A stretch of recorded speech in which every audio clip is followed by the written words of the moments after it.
Matthew chapter 24, it actually doesn't end as far as what he's saying here until the end of chapter 25. So what this is normally called, and I don't think there's anything wrong with calling it this, is the Olivet Discourse. Now, the reason they call it that is because of where it's located. They're on the Mount of Olives when he's talking to him here in Matthew 24. But you may think, well, it's just Matthew 24. It actually goes all the way to the end of Matthew 25. So all of that is what you would call the Olivet Discourse, because if you go to Matthew 26, is where he actually leaves, or it says, and it came to pass in verse 1 of chapter 26, when Jesus had finished all these things, he said unto his disciples, ye know that after 2 days is the feast of the Passover, and the Son of Man is going to be betrayed. So we also see that when he gives this discourse of events, this is 2 days before he's crucified, because Jesus is crucified on the Sabbath. And which makes sense, because we were just talking about how he came in riding on the ass, which would have been basically on a Sunday, or Sunday, but the first day of the week, and then later on, obviously, he was going to be crucified that week. But anyway, I just want you to see that. So when we get in chapter 25, it's really continuing the same thoughts, okay? Which you're going to see that it does tie in. Especially at the end of Matthew 24, there's a story between the wise servant and the evil servant. That's pretty much picked up, meaning that there's going to be 3 different stories dealing with that same thing in Matthew 25. But starting off here, we see Jesus talking about the destruction of Jerusalem and the temple. And so in verse 1 of Matthew 24, it says, and Jesus went out and departed from the temple, and his disciples came to him for to show him the buildings of the temple. And Jesus said unto them, see ye not all these things? Verily I say unto you, there shall not be left here one stone upon another that shall not be thrown down. Now, Jesus just got done ripping the face of all the Pharisees and those of Israel in chapter 23, and that's where it says that your house is left unto you desolate. So in verse 38 of the chapter right before that, so just a couple verses before we get into chapter 24, it says, behold, your house is left unto you desolate. And so he's condemning them, but then they're saying, look at this temple, look how beautiful it is, and he's saying there's not going to be one stone left upon another. So sorry, Jews, but that wall that you're bouncing and waving back and forth, that's not a part of the temple. And I think most of them realize it's not part of the temple. But all that to say is that Daniel chapter 9, I know we already hit this when we were in Daniel chapter 9, but I do believe this is what it's talking about in Daniel chapter 9 and verse 26. It says, and after 62 weeks shall Messiah be cut off, but not for himself. Obviously that's talking about his death and on the cross. It says, and the people of the prince that shall come shall destroy the city and the sanctuary. Okay, so I believe that's what Jesus is talking about here. It hadn't happened yet, but it's going to happen in around 70 AD. So there's a lot of just history on that as far as what's going on with Titus and Rome taking out Jerusalem and taking out the temple. And obviously the temple was destroyed because it's not there anymore, and so that, I don't think there's any dispute that the temple was destroyed. But that's what he's hitting on here. And here's the thing, Luke 21 is really more so dealing with that. Go to Luke chapter 21. So if you're looking in the Gospels for a chapter on end times, you would look at Matthew 24, Mark 13, and Luke 21. Well, what we're going to see is that Matthew 24 and Mark 13 are the same parallel passage, but Luke 21 is actually, it's spoken around the same time, and I'll show you that, but I believe it's hitting on the same events, but it's more so talking about the temple being destroyed and what was going to happen in the near future. Okay, so it's all future to what he's saying, but there's some that's going to be near future, and then there's going to be some that's going to be distant future. So in Luke 21, in verse 5, just to show you here that he says the same thing in Luke 21 and verse 5, it says, and as some spake of the temple, and at how it was adorned with goodly stones and gifts, he said, as for these things which ye behold, the days will come in the which there shall not be left one stone upon another, that shall not be thrown down. And they asked him, saying, Master, but when shall these things be, and what sign will there be when these things shall come to pass? And notice in verse 20, this is where when you read through Luke 21, it's a little more cryptic because it's not going to sound as clear as when you're reading Matthew 24 and Mark 13 as far as end times events. In Luke 21, verse 20, it says, "And when you shall see Jerusalem compassed with armies, then know that the desolation thereof is nigh." And so when you're looking at Matthew 24, Mark 13, Luke 21, he's kind of hitting two things at once because they do parallel a little bit, meaning that about Jerusalem being trodden underfoot or Jerusalem being destroyed and stuff like that that's going on that happened in 70 AD, but also is a future prophecy going on. It's very clear in both those passages that he is touching on farther future events because he talks about the Son of Man coming in the clouds. Okay, that clearly didn't happen in 70 AD, and to say so is ridiculous. Okay, but all that to say is that there's a clear future, far future, that hasn't even happened in our day that's in all those passages. But I do believe Luke 21 is more so hitting on the temple and what's going to happen in the near future with Jerusalem. The reason why is because I believe Jesus is speaking in Luke 21 when he goes through that whole discourse. He's actually in the temple, and he's not at the Mount of Olives yet. Okay, so look down at Luke 21, verse 37. You don't really see that, and it never says that he went to the Mount of Olives in Luke 21. Okay, it never says like he was in the Mount of Olives with his disciples. It just says, that he was speaking. It says they asked him, so it doesn't even say like his disciples went to him and privately or anything like that. But in Luke 21, verse 37, it says, "And in the daytime he was teaching in the temple, and at night he went out and abode in the mount that is called the Mount of Olives." So you don't see him going to the Mount of Olives or talking about him going to the Mount of Olives until after he basically Luke 21's done. Okay, so what you see is in Luke 21, he's still in the temple. Okay, so Matthew 24 hits on where he says, there's not going to be one stone left upon another. That's where he's at the temple, right? They're looking at the temple, they see all the nice stuff, and they're saying that. And Matthew 24 skips all the way to where he gets to the Mount of Olives. That's at night. It's nighttime. And actually what we'll see is that he's speaking privately to just some of his disciples. Okay, 4 of his disciples that he gives what we see in Matthew 24 and Mark 13. And Luke 21 is basically to everybody. Okay, even the other people that are there in the temple. And you can imagine why it's a little more cryptic, because as we see, when it comes to when he talks to multitudes compared to when he talks to his disciples, which one's more clear? Always to his disciples. He would speak to the multitudes in what? Parables, dark sayings. But he'd speak to his disciples clearly. Okay? And so, I just want you to see that. So when you go to Luke 21, that's why it's kind of a little more cryptic. And listen, that's where all the false teaching is going to come from. Okay? That's where you're going to get the preterists coming in there. That's when you're going to get, the pre-tribbers are going to go to Luke 21 because it's going to not be as clear. Wouldn't you rather just go to the clear passage first and then try to figure out the hard one? That's the way you should do it, right? But I'll say this, Luke 21 does parallel Matthew 24 and Mark 13. I believe it's just more so geared towards that near future event that's coming and, kind of hitting on the far future, if that makes sense. So, but go to Matthew 24 again. And here's the thing, wouldn't it make sense that he'd be talking about the destruction of the temple when he's standing in the temple? And when he's on the Mount of Olives, there's a huge reason why he's standing on the Mount of Olives giving this discourse. Do you know where Jesus resurrected, or where he ascended up to the Father from? In Acts chapter 1, the Mount of Olives. And he said, what did the angel say? He's going to return just like he went. Right? And I'm paraphrasing that, but he went up in a cloud, remember? In Acts chapter 1, and they were on the Mount of Olives. And he's going to return in like fashion in a cloud, and I believe probably in the same place, because in Zechariah chapter 14, and I don't have this in my notes, but in Zechariah chapter 14, it talks about the Mount of Olives in the day of the Lord. And so Zechariah 14, it's the very first verse of Zechariah 14, it says, "Behold, the day of the Lord cometh, and thy spoil shall be divided in the midst of thee."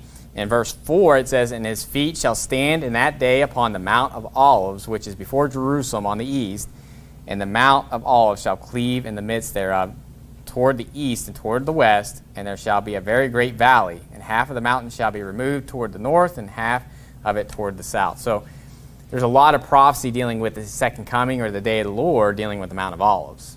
Okay? Whereas Luke 21 they're in the temple. You can see how that more so is focusing on that that prophecy he just gave about how there's not going to be one stone left upon another.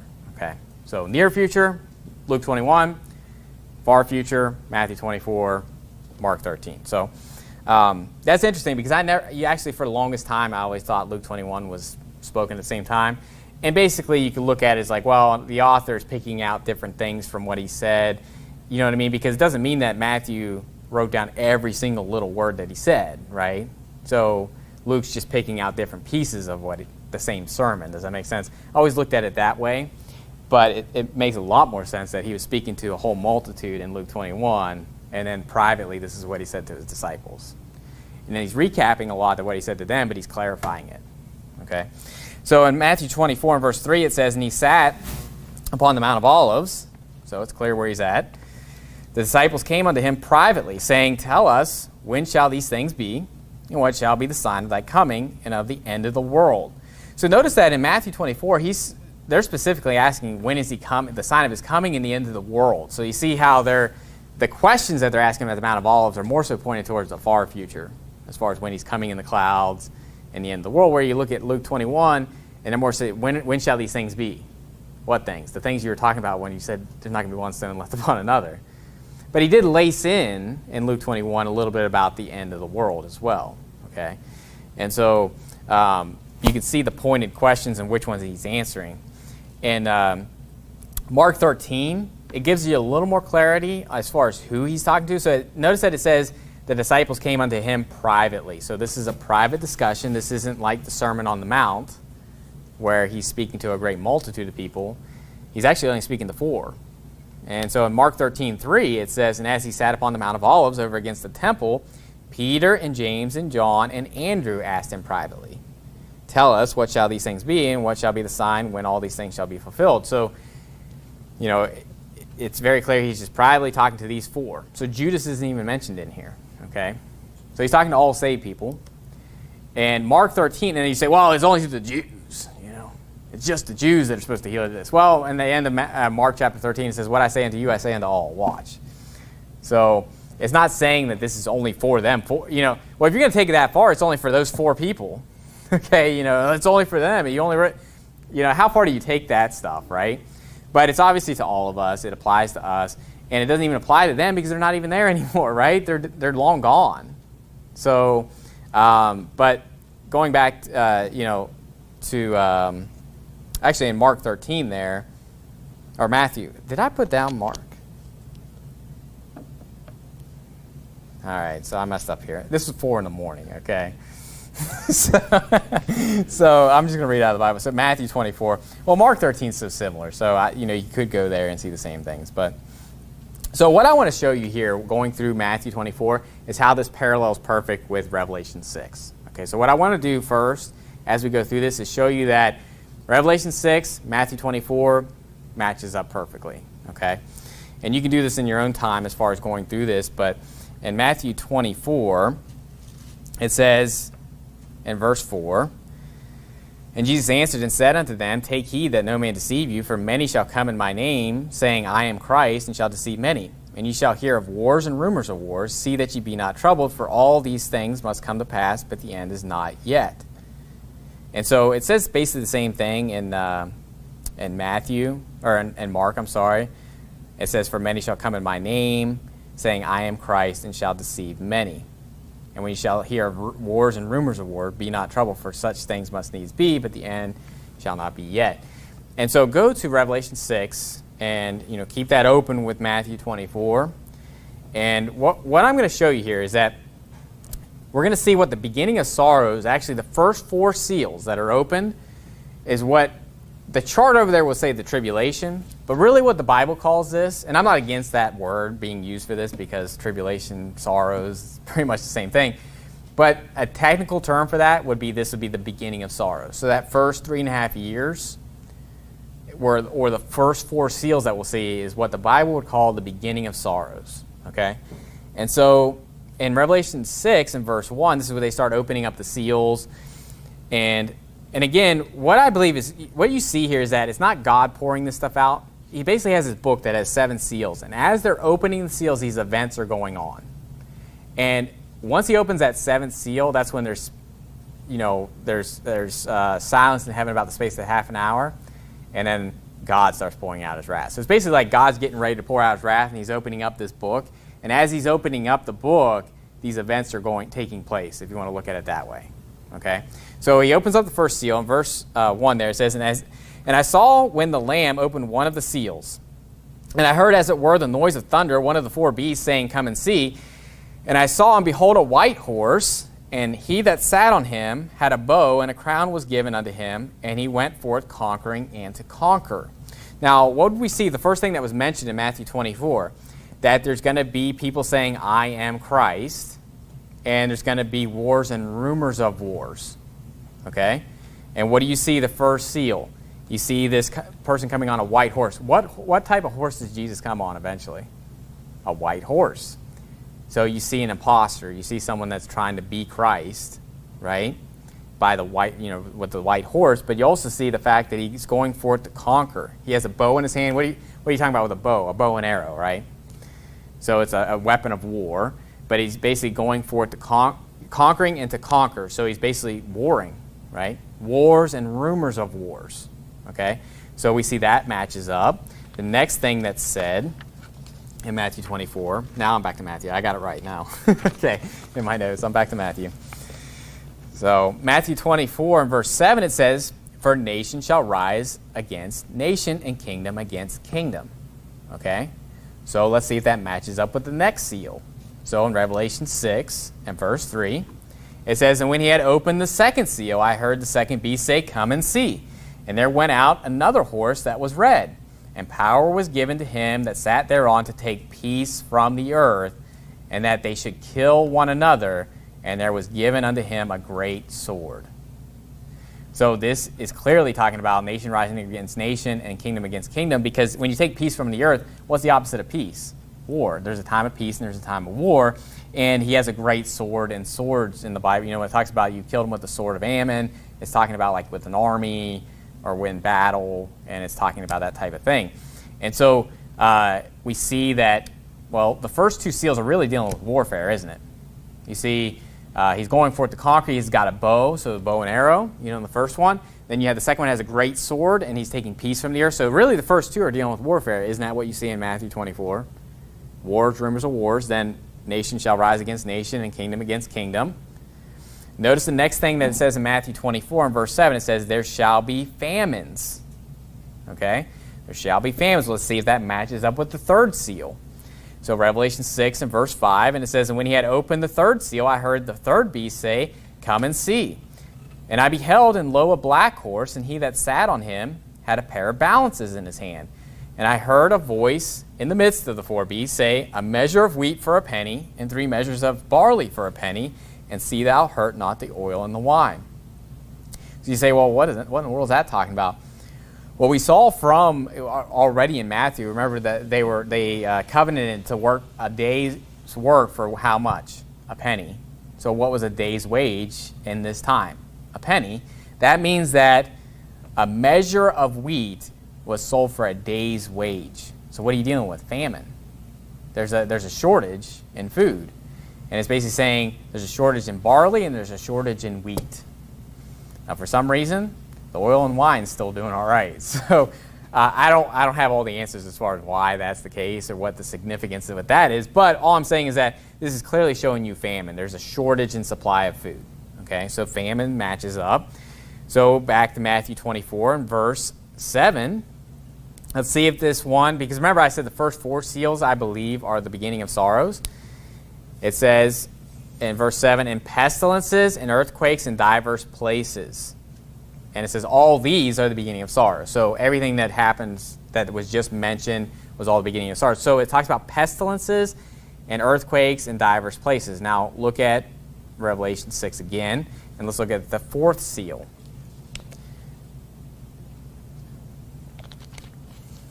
So in verse 7 there, it says, And when he had opened the 4th seal, I heard the voice of the 4th beast say, Come and see.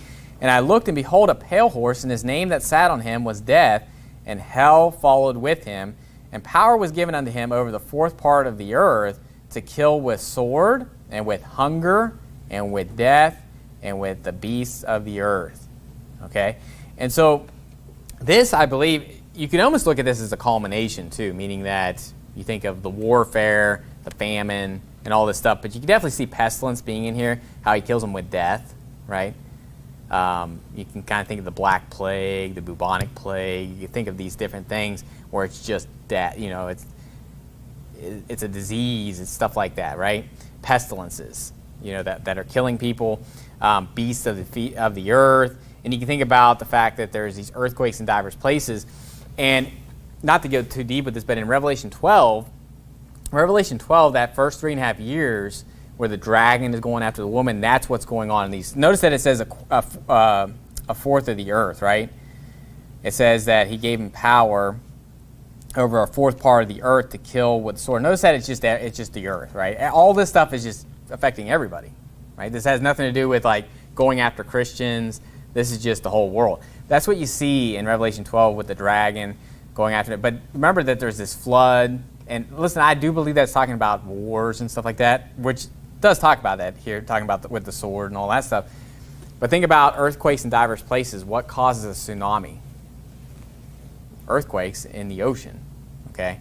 Earthquakes in diverse places could cause tsunamis. So you can think of like just these catastrophes going on, okay, in the world. And you say, well, you know, does the devil have this power? Is this God's wrath? Well, how about the devil caused the east wind to blow on Job's sons and daughters' house for where it collapsed on them and killed them? And Job is a great picture of end times. It talks about, you know, we've heard of the patience of Job, talking about the tribulation of Job and how he lost everything, but then he was, you know, given back, you know, twice as much at the end. So Job is a great story dealing with tribulation and how we'll go through that. But do you see how that all fits? And again, you know, when you're dealing with Revelation 6, it is a little more cryptic, okay? Meaning that you're dealing with these horses and, you know, just different symbolistic type things that are going on there. But I do believe the beginning of the sorrows is what we would see as those first 4 seals. When we get to the 5th seal, I believe this is where you're dealing with the Great Tribulation. Okay, the 5th seal would be the Great Tribulation, and it would be and what kickstarts that is the abomination of desolation. So in Matthew 24, I'm going to actually read a lot here because it's actually that this portion of events, even though it's a short period of time, and as you see here, you're dealing with like 75 days of this. It's a short period of time, and it was shortened, what we'll see. Okay, so it was meant to go for 3.5 years, but it was shortened. It talks about that a lot, okay, because this is where the rubber meets the road. At this point, you're kind of just dealing with some really hard times in the world, right, the beginning of sorrows. And here's the thing. With that, can you really know for sure that it's the end, right? Has there been times of war? Always, right? Has there been times of pestilences and famines and different things like that? Of course there has. And so you can look at that. Now, I do believe this is going to be amplified. I think it's going to be kind of stepped up to another notch, right, than the typical. But you still wouldn't maybe know. You know, you just like, there's some crazy stuff going on in the world. It's pretty bad right now. And you can definitely see how they're going to try to bring in a one world government because everything's kind of just really bad. And we're just like, we need a savior to fix it, right? But in Matthew 24 and verse 9, this is where I believe you get into that 5th seal. And so in Matthew 24 and verse 9, it says, "Then shall they deliver you up to be afflicted, and shall kill you, and you shall be hated of all nations for my name's sake." That's the switch. So when you go to Revelation 12 to Revelation 13, what's the switch? Now he's not just going after all the living. He's going after all those of the remnant of her seed that keep the testimony of Jesus Christ and keep his commandments. See the switch, how he's narrowing it down? And what are we dealing with here? Now we're dealing with people that are, you know, under the name of Christ, right? That they hate and are trying to kill you because, you know, for Christ's name's sake, right? In verse 10 there it says, "And then shall many be offended, and shall betray one another, and shall hate one another. And many false prophets shall rise, and shall deceive many. And because iniquity shall abound, the love of many shall wax cold." Man, don't we see that today? This is a side note. But iniquity just abounds in our country, and the love of many have waxed cold. And you just think about how people get upset about all these stupid things in the world, from a baseball game to all this other stuff, but they don't care that babies are being murdered. They don't care about the wickedness that's going on in the world and that who's being affected by it. And so you can definitely see how that applies in the end times. But in verse 13 there it says, But he that shall endure unto the end, the same shall be saved. Okay, so this is where people rip this out of context. Be like, see, you got to endure unto the end to go to heaven, right? Well, you got to read it all and see what it's talking about, right? In verse 14 it says, "And this gospel of the kingdom shall be preached in all the world for a witness unto all nations, and then shall the end come." And by the way, YouTube, could kick us off YouTube. You can kick us off Facebook. You can kick us off Twitter. I don't have Twitter, but if you kick us off all these social media programs. But listen, you will not stop this verse right here. This verse is saying that the gospel is going to be preached to every nation, to all nations at this time. Okay? So when Jesus comes, when this goes down, everybody is going to have heard the gospel, or it's going to be preached to all nations. They're going to be without excuse. And, they can try to slow it down as much as they want, but it's going to happen. Okay? So that's a side note, a little commercial break. Now, verse 15, it says, "And when ye therefore shall see the abomination of desolation," spoken of Daniel the prophet, "stand in the holy place, whoso readeth, let him understand. Then let him which is in Judea flee into the mountains." So notice that he's kind of starting off saying, hey, you had the beginning of sorrows, right, where you're dealing with all these different things. And then it says, then. Well, so what's then mean? After this, right? After this. So then shall they deliver you up to be afflicted. So it's going straight into what I believe would be the fifth seal. But then it kind of kicks back and says, when you see the abomination of desolation, that's when you know this is going to happen. Okay? And so it says, then let them which be in Judea flee into the mountains. You say, why? Well, that's where it's happening. Okay? The abomination of desolation is going to happen in Jerusalem. Okay? You say, well, they're not done with the Jews yet. They're not done with Jerusalem. You're right. The Antichrist is going to be dealing with it, right? There is going to be something that happens there, but it's not godly. Okay? It's going to be wicked. And actually, Jesus says, flee from that place, okay, if you're in Judea. But then it says in verse 17, "Let him which is on the housetop not come down to take anything out of his house, neither let him which is in the field return back to take his clothes. And woe unto them that are with child, to them that give suck in those days. But pray ye that your flight be not in the winter, neither on the Sabbath day. For then shall be great tribulation, such as was not since the beginning of the world to this time, no, nor ever shall be. And except those days should be shortened, there should no flesh be saved, but for the elect's sake, those days shall be shortened." So notice how when it says, "He that endureth unto the end, the same shall be saved," see how it's talking about the same event that's going on? Because then it says, "Except those days should be shortened, there should no flesh be saved." So basically what it's saying is that technically it could have gone on for longer, because we know from our timeline, right, that at the abomination of desolation, how long does the Antichrist have power? 42 months. That's 3.5 years. And what we see from the timeline, from what Daniel's going to show us, is that actually 75 days into that 42 months is when the rapture is going to happen. Okay? So those days were shortened, weren't they? So from 1260 to 75. Okay? And that shows you how intense it is. Because if he didn't shorten it, we wouldn't make it. You wouldn't have made it 3.5 years through that. That's how intense that tribulation will be. And so that means that there's going to be people that are going to die, but not everybody. Not everybody's going to, there's going to be people that are going to be saved, that are going to be caught up in the rapture and all that. Now, how does that fit with the fifth seal? We'll go to Revelation 6 again. So, when you're dealing with the beginning of SARS, it kind of gives you little statements. But this fifth seal, it gives you a lot of information. Okay, it tells you how it's going to start with the abomination of desolation. It tells you what's going to happen during that. What? You're going to be afflicted and killed for the cause of Christ, for the name of Christ. What do you see in Revelation 6, verse 9? "And when he had opened the fifth seal, I saw under the altar the souls of them that were slain for the word of God, and for the testimony which they held.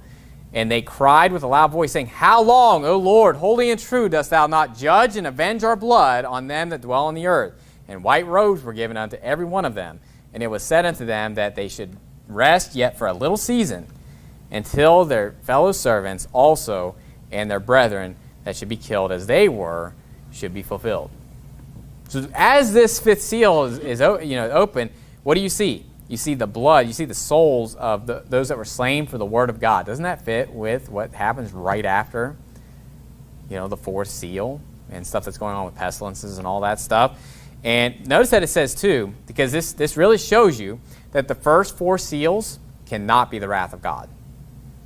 Okay? Because it says in verse 10 there, how long, O Lord, and holy and true, dost thou not judge and avenge our blood on them that dwell on the earth? Has God avenged any blood on the earth at that point? No. That wouldn't make any sense for them to say that. And God replies in saying, basically giving them white robes, that they're going to have to rest a little season until, meaning that there's going to have to be other people that die before he does it. Okay? And so, basically, the fifth seal I see is the Great Tribulation. You see, basically, the abomination desolation would happen at that point. The Great Tribulation is going down. And, what do we see in Matthew 24 after that? Well, we see the sun and moon darkened, right? But before we get to that, there's kind of like this little interlude basically talking about Christ coming. Because you can imagine, because that's what we're going to get into, but it's talking about his coming, meaning that it's interesting because this chapter actually tells you that it's not going to be a secret. Okay? That's why the pre-trib rapture is so dumb on so many levels. It's so wrong and so just ridiculous. Okay? You have to take Matthew 24 and just pretty much rip it out of your Bible. You know how many acrobats they have to do on this? It literally tells you this will not be a secret when Jesus comes. But what is the big thing? It's coming at any moment, and people are going to be like, what happened? Planes are crashing, because, listen, there's not that many saved people out there anyway. Okay, planes will be fine. I doubt there's many planes where both the co-pilot, the pilot, and the navigator are all saved. Okay, it's probably not happening.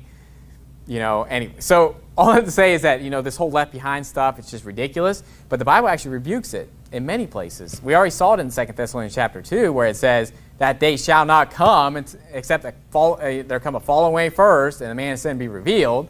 So it's saying, don't let any man deceive you that it can be at hand. But notice in verse 23 of Matthew 24, it says, then if any man shall say unto you, lo, here is Christ, or there, believe it not. For there shall arise false Christs and false prophets, and shall show great signs and wonders, insomuch that if it were possible, they should deceive the very elect. Now, first of all, notice that how false Christs and false prophets are coming first. Now, do you see how that makes sense that the Antichrist would come before Christ comes back? When he keeps saying, hey, listen, there's going to be people that say, I am Christ. That's how this chapter even started. They're going to say, I am Christ. So you have the Antichrist showing up. And what is the Antichrist? Basically, the person that's in Christ's stead. The person who rejects that Jesus is the Christ, but they're basically saying they are the Christ. Okay? And even in 1 John chapter 4, it says, you know that Antichrist shall come, even now are there many Antichrists. So when it says here there's going to be false Christs, there's going to be false prophets, that makes sense, right? They're already here. Okay? There's plenty of false prophets and false Christs. You say, false Christ? Who's claiming? There's people that believe they're the Son of God. Okay? That's why Richie fled from the Philippines, right? Because the guy that says he's the Son of God lost sleep over Richie's sermon. Okay? Anyway, so all that to say is that there are people that say they are the Christ, and people actually swallow it. They actually believe it. Now, keep going from there. In verse 25 it says, behold, I have told you before, wherefore if they shall say unto you, behold, he is in the desert, go not forth. Behold, notice this, he is in the secret chambers, believe it not. And even saying, listen, it's not a secret, my friends. He's not in the secret chambers, and he's not in your secret rapture either. Okay?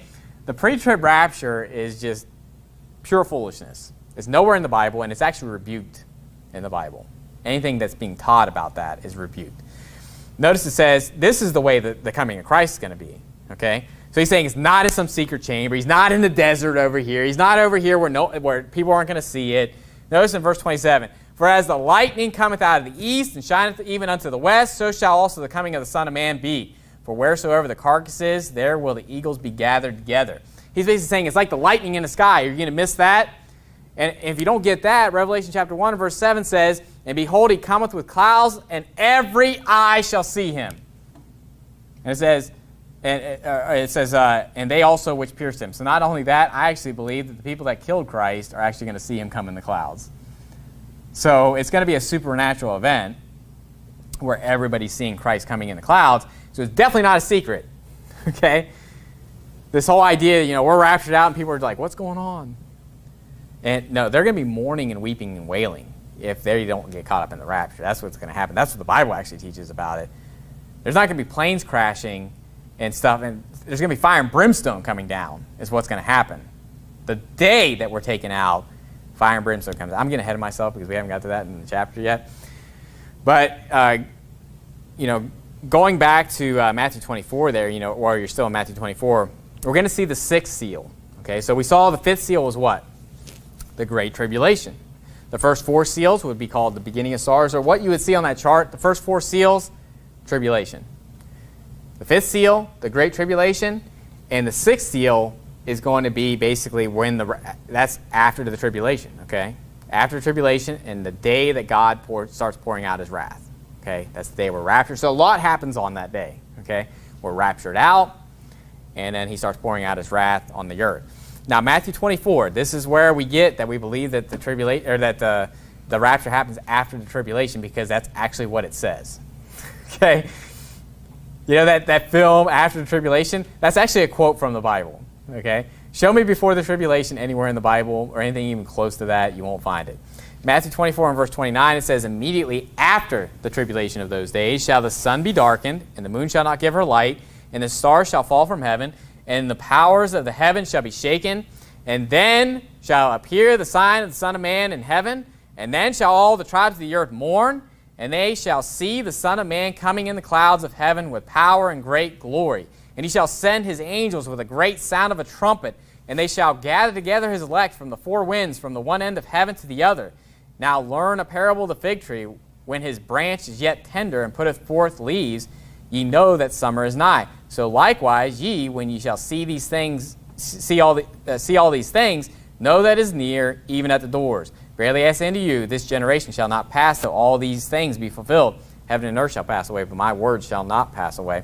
So notice what's seen here. What happens before Jesus comes in the clouds? You say, well, this is his second coming. There's no mention of a white horse here, by the way. He's coming in the clouds. There's a trumpet sounding. He's gathering together his elect. That is 1 Thessalonians chapter 4 to a T. Okay? And notice here, though, I want you to see this. After the tribulation, what happens? The sun shall be darkened, and the moon shall not give her light, and the stars shall fall from heaven. Look at Revelation chapter 6. So let's look at that sixth seal. And you're going to see that this happens boom, boom, boom, boom, all the way down the line. Matthew 24, Revelation chapter 6 is lock and step. Okay? And if you didn't see it with the other stuff, you will see it now. Okay? There's no doubt that the sixth seal is what happens after the tribulation.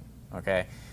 And if you can't see that, come talk to me later, and I'll gently lead you into the right way, right? But in Revelation chapter 6 and verse 12, it says, and behold, when he had opened the sixth seal, and lo, there was a great earthquake, and the sun became black as sackcloth of hair, and the moon became as blood, and the stars of heaven fell unto the earth, even as a what? Fig tree casteth her untimely figs when she is shaken of a mighty wind. And the heaven departed as a scroll when it is rolled together, and every mountain and island were moved out of their places, and the kings of the earth, and the great men, and the rich men, and the chief captains, and the mighty men, and every bondman, and every free man, hid themselves in the dens and in the rocks of the mountains, and said unto the mountains and rocks, fall on us, and hide us from the face of him that sitteth on the throne, and from the wrath of the Lamb, for the great day of his wrath is come, and who shall be able to stand? That's the day of the Lord, my friends. And actually, if you look at this is lock and step with everything in the Bible from Old Testament and New Testament. When it comes to the day of the Lord, what happens before that? The sun and moon are darkened. Joel chapter 2 says it. Isaiah says it. The New Testament reiterates that. Acts chapter 2 reiterates Joel chapter 2, saying that before the great and terrible day of the Lord come, the sun and moon are darkened, and the stars are going to fall from heaven. Not only that, but in Revelation chapter 6, notice that it says that what's falling, when it talks about the stars of heaven fell into the earth, even as a fig tree casteth her untimely figs. And what does it say in Matthew 24? It talks about, now learn a parable of the fig tree. Okay? Why does it say that? Because it's calling you back to that. And not only that, but this is also mentioned in Isaiah talking about the day of the Lord. And it also mentions that the heavens are going to depart as a scroll. And I don't have time. I could probably do a whole sermon on the sun and moon being darkened and the day of the Lord and how that happens. So the day of the Lord, what is the day of the Lord? That's what we're looking for, right? And you'll hear all the preachers, we're waiting for the day of the Lord, brother. The day of the Lord comes as a thief in the night. You know, the day of the Lord comes as a thief in the night, and it keeps saying that. But what does the Bible say? The Bible says that the sun and moon are darkened before the great and terrible day of the Lord comes. Before. When is the tribulation? After the tribulation, the sun and moon are darkened. Do you see how that's a pivotal movement right there, right? You have the tribulation, sun and moon are darkened, day of the Lord. Day of the Lord, sun and moon darkened, tribulation. How in the world do you get, you know, the rapture, which is the day of the Lord, over here before the tribulation? You can't do it, okay? And so the sun and moon are darkened, it's pivotal, and how can you look at Matthew 24 and Revelation 6 and say that's not the same event? Because what they're going to say, what the pre-tribbers are going to say is that, well, Matthew 24, that's talking about when Jesus comes on a white horse in Revelation 19. Do you see any trumpet mentioned? Do you see any clouds mentioned? Do you see a sun being darkened? Do you see the moon being darkened? Do you see the stars falling from it? Do you see any of that in Revelation chapter 19? You don't see any of that, okay? And so, you know, I think it's super clear. Super clear that, and listen, when I was in college, I was a sophomore in college, so I was probably saved for like 2 or 3 years at this point. And this is one of the first things that I saw reading through Matthew. I remember Brother Stuckey and I, we were actually living in the same apartment. And I remember us taking Matthew 24 and Revelation 6, and we're like, boom, it's there. And no one ever taught us that, okay? This is way before I ever knew Pastor Anderson. And all the people I listened to, every preacher that I listened to was pre-trib. And I respected a lot of the preachers that I listened to, but they were all pre-trib.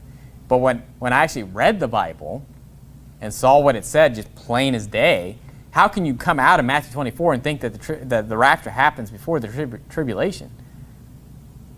I mean, anybody that understands grammar is going to understand that that's not there. Now, you say, well, how do they, you know, are these people want to say, no, listen, a lot of people just want to be ignorant about it. A lot of people have a lot of pride. And they don't like some young guy telling them that they're wrong, okay? And then they have their Zionist agenda too, because this goes clearly against Zionism, okay? There's a lot that's rolled into dispensationalism, Zionism, all of that stuff's rolled right into, I want the pre-trib to be true, or it's going to basically destroy all those other doctrines, okay? Now, go back to Matthew 24, because I do want to get through this whole chapter.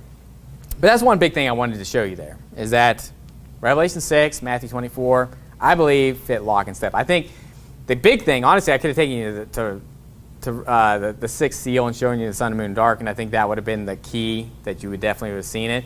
But I think if you go back and look at those other seals with what's said before that, you'll see how that all lines up, okay? Now, in Matthew 24 and verse 36, notice what it says, and they'll quote this and say, well, see, this could come at any moment. It says in verse 36, but of that day and hour knoweth no man, no, not the angels of heaven, but my Father only. Okay? So they'll take this, but here's the thing, what day are you talking about? You can't just rip this out of context and just say that, right? What day are you talking about? The day of my birthday? I mean, the day of what? Obviously, the day that was just talked about how Jesus is coming in the clouds. Okay? And so, you could say, well, you know, we're not going to know the day of the hour, but you're going to know that it's after the tribulation. You're going to know that it's after the sun and moon are darkened. There's certain things that have to happen before you get to that. And you remember that it said also, it says, this generation shall not pass until all these things be fulfilled. And so, when you see the sun and moon darkened, guess what? That generation is not going to pass until all these things be fulfilled. That's what it's saying. You could maybe take it back to even the beginning of basically the abomination of desolation, right? Because that would be true, right? But I would say, you know, he's basically kind of pointing back at after the tribulation, when the sun and moon are darkened, you know, that generation is not going to pass, right? Because it's happening that day. But also it says, then it's nigh, even at the doors. So there is going to be a time when it's at hand. Right? When you see the sun and moon darken, guess what? Lift up your heads, look up, for your redemption draweth nigh. It's at the doors. It's at hand. Because it's not that you can never say that it's at hand. It just means that certain things have to happen before you can. And people are like, well, you don't know the day or the hour. That means it could happen at any moment. Did I know the day or the hour that my child was going to be born? Well, let me ask you this. Was I surprised that my child was born this week? Was I be like, man, I didn't even know you were pregnant. How did that happen? And listen, don't give me this anomaly where some really overweight woman had a child and did not know she was pregnant, okay? I know that exists. Stop it, okay? We're talking about, not talking about exceptions that are out there. Most all women know that they're pregnant. And it's not but you know the timeline, right? About 9 months, right? And the Bible says this is the time of life, right? It kind of just gives it that kind of terminology. But go to 1 Thessalonians chapter 5, because they'll take you to this where it says, well, no man don't know the day or the hour, brother, so therefore it can happen at any moment. That's ridiculous, okay?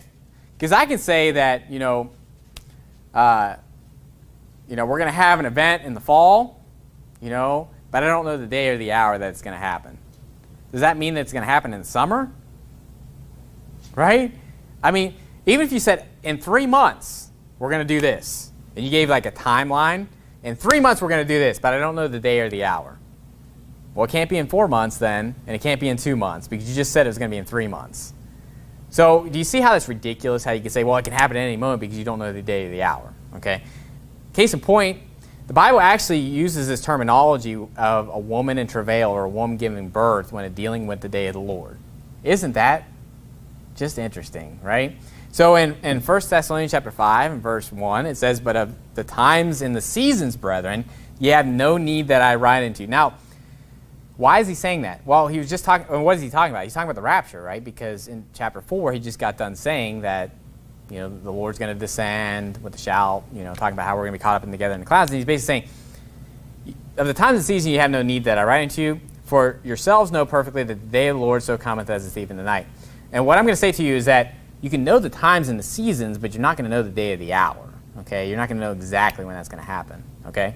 In verse 3 there, it says, for when they shall say peace and safety, then sudden destruction cometh upon them, as travail upon a woman with child, and they shall not escape. But ye, brethren, are not in darkness, that day should overtake you as a thief. So people try to say, well, he's coming as a thief in the night. That means he can come at any moment. Wait a minute. It says that it's not going to overtake us as a thief. So that means it can't happen at any moment for us, right? If that's your logic, right, that he's coming as a thief in the night, therefore it can happen at any moment, then for Christians it doesn't happen at any moment because it's not going to overtake us as a thief. You got to be consistent with your logic. But second of all, it's saying that we're going to know the times and the seasons, but it's going to come a thief unto the unsaved. That's what it's saying, right? It's going to take them as a thief because they're going to say peace and safety. They're going to think everything's fine. They're going to be eating, drinking, marrying, giving in marriage. They're going to think everything's just fine and dandy, and then sudden destruction happens like that. So it's going to take them as a thief. But, the times and seasons is just like having a child, okay? I knew when they said the due date was. I didn't believe it, but I knew when they said it was, right? Because at first it was supposed to be June 24th, and it said July. Then they're like, well, we looked at the ultrasound July 1st. June 18th is when Emma came, right? So I don't think, listen, first of all, I don't know of anybody that's ever had it on their due date, except unless you had an actual scheduled C-section, okay? And that doesn't count as far as it happening on your due date, okay? You can't use that as an example. Having a natural birth that happens on the due date, I haven't seen it. I'm not saying it hasn't never happened, okay? But I've never seen it. It's never happened with my children. I've never known anybody that it has happened to. It's always been early, late, whatever. At least a day, okay? So all that says is you're not going to know the day or the hour. And even if you knew the day, they don't give you the hour. They'll give you July 1st, but did they ever say it's going to be at July 1st at 10 a.m.? Be there. They'd be crazy to say something like that. So you can definitely see why it's saying that, because you're going to know, like, hey, we're in the season, right? It's kind of like, I know it's in fall. It isn't at I'm just using that as an example because fall is kind of reference to the end times, harvest.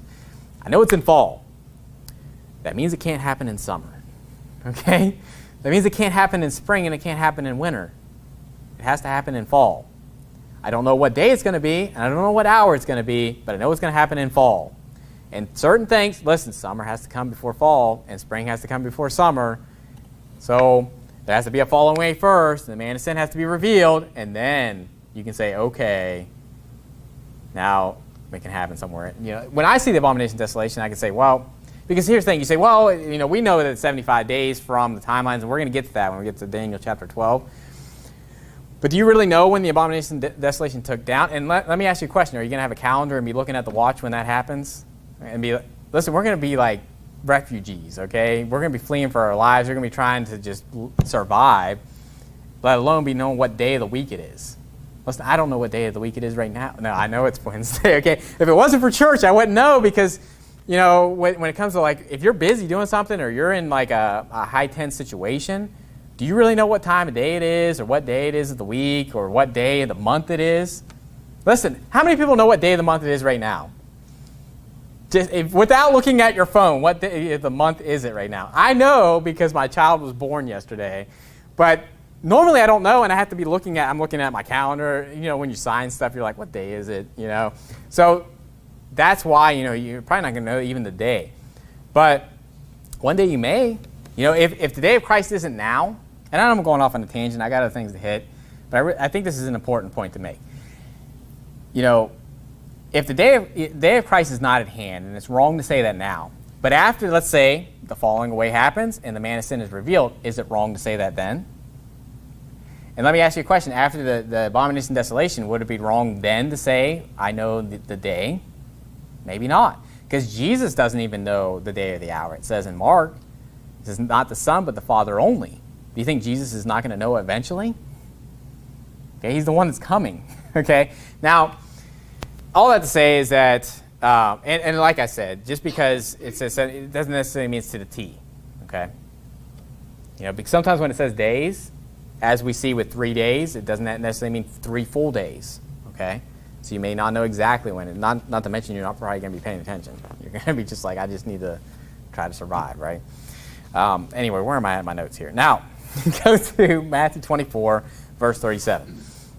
So, Jesus is giving a comparison of Noah. In Luke chapter 17, he also gives a comparison of Lot, dealing with how it's going to be when Christ is going to come back.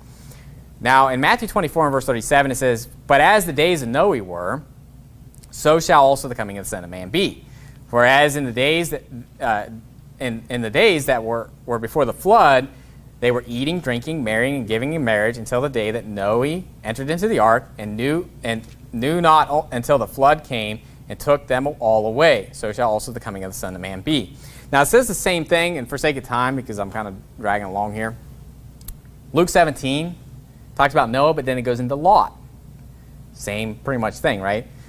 In the days of Lot, they were building, planting, marrying, giving in marriage. Okay, so it's kind of like they're saying peace and safety, then sudden destruction, right? Because the day that Noah went into the ark, the flood came, and the day that Lot came out of Sodom, God destroyed it, right? And that's what happens when the sun and moon are darkened. When we're raptured up, guess what? The same day he's pouring fire down on the earth. Okay, so that he's giving an illustration with that, but I do believe you could also see what was going on in Noah's day in the world. There was violence. That's the number one thing that you see in Genesis chapter 6, that there was violence throughout the land. And do I need to really say what was going on in Sodom and Gomorrah?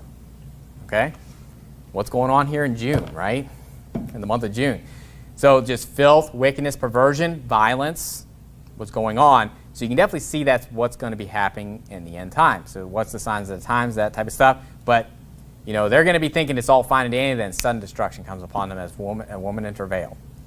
Meaning it's just going to hit them all suddenly. Thief in the night, and they're going to be taken out.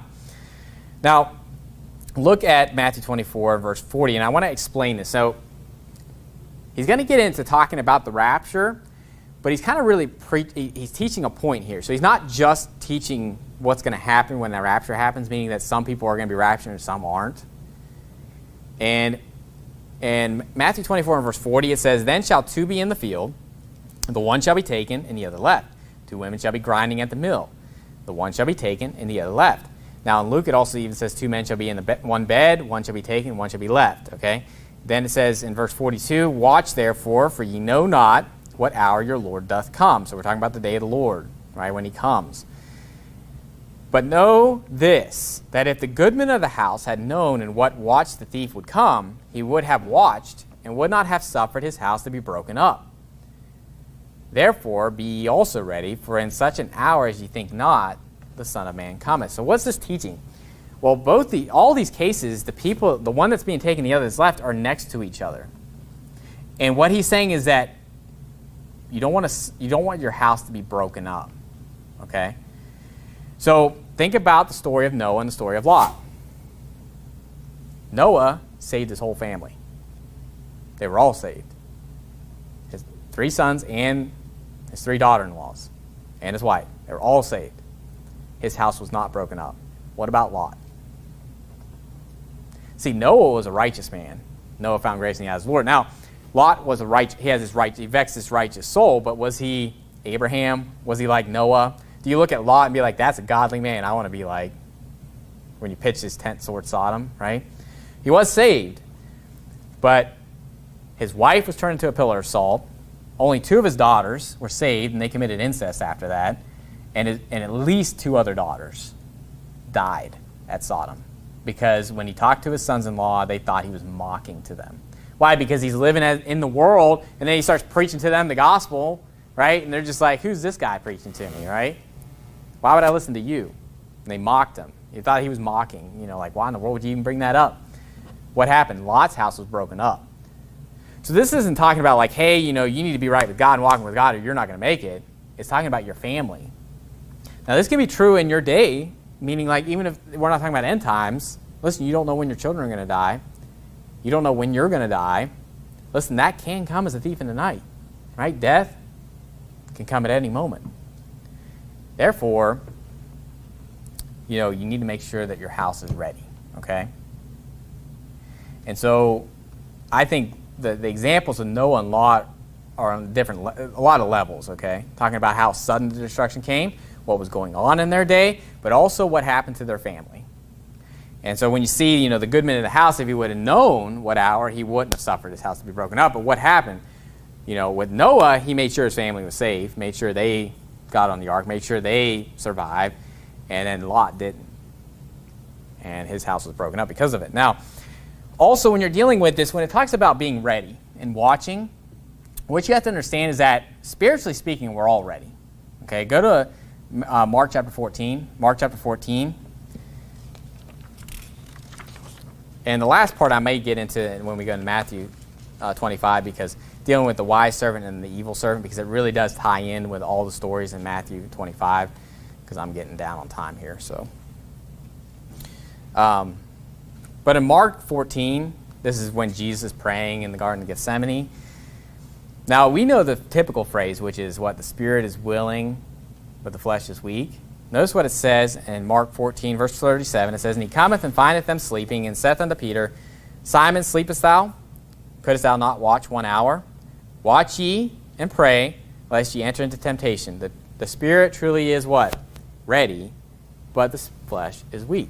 See, our souls are ready. If you're saved, you're ready. It doesn't matter if you're not in church. It doesn't matter if you're not reading your Bible. You're ready, meaning that if Jesus came back, you're going to be caught up because you're saved. But is your flesh ready? Because we're talking about the physical, right? And this all goes into walking in a new man, not walking in the old man. And so it's basically saying he's calling you to action. He's saying you're the children of light. That's what it says in 1 Thessalonians chapter 5. In verse 5 it says, Ye are all the children of light and the children of day. We are not of the night nor of darkness. Therefore let us not sleep. So notice how he's saying you are children of light. You're children of the day. You're not of the night. But don't walk, basically... It kind of seems like, why would he be saying it? Because your soul and your spirit is that, but you have to choose to walk in it. That's why it says in Ephesians chapter 5, verse 8, it says, For ye were sometimes darkness, but now are ye light in the Lord. Walk as children of light. And I've hit on this many times. If we live in the Spirit, let us also walk in the Spirit. If you've received Him, also walk ye in Him. And if you are the children of light, then walk as the children of light. Meaning that the walking is something that you have to do after you get saved, and it's not just saying you're saved. So meaning that you are the children of light, your spirit is ready, you are sober and watching spiritually, but are you doing that physically? Because if you're not doing it physically, that's where you're going to have problems, okay? And what's the consequences of that? Your family, your house being broken up, other people, your friends that you may know, that you work with. Think about it. A lot of these things that they're doing, they're working with people in the field, your co-workers, your friends, your family, will they, and you can think of this obviously in the end times, right? If you're down in the Great Tribulation, basically saying, I don't want my family to be broken up, I'm going to make sure they get saved before it all goes down. But just think about this in life in general. What if we weren't in the end times? What if that didn't happen for hundreds of years? You can still think of it in that aspect of, I'm not going to be here forever. They're not going to be here forever. Therefore, you got to watch and be sober and do what you need to do now. Okay? I hope that helps make sense of what's being said there, because sometimes you'll see that and be like, what does that mean? Like, we're being commanded to watch, and we need to be ready. What if we're not ready? Right? Because you may ask yourself, well, like, what if we're not? Right? If it's saying, be ready and be sober and don't sleep, what if we do? And notice how in Mark 14, what's happening? They're supposed to be watching, and what are they doing? They're sleeping. See how it lines up with, your spirit is ready, but the flesh is weak. And the key is to take that spirit and make that flesh strong through the spirit, right? Basically starve the flesh, but basically walk through the body with the spirit to where that's all ready. Basically soul, body, and spirit's ready, okay?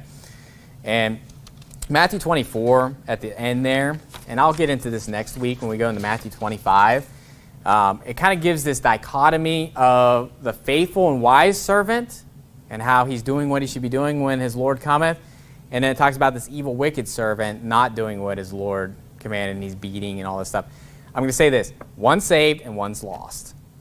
This evil servant is not a saved person. He's not a believer. Because at the end it talks about how he's going to be given his portion with the hypocrites, and there's going to be weeping and gnashing of teeth. We're going to see this happen in 3 different stories in Matthew 25. And remember, Matthew 25 is really the end of everything he's saying, right? We go from the end of Matthew 24, it's going straight into Matthew 25. There's no, he went somewhere else and talked to them. This is the same, discourse that he's giving. So really, the end of Matthew 24 here with this wise servant compared to the evil servant, you're going to see the 10 virgins, the 5 wise virgins, 5 foolish virgins. Then you're going to see the story of the talents. You're going to see the 2 of the servants did what they should, 1 didn't. One's cast into outer darkness.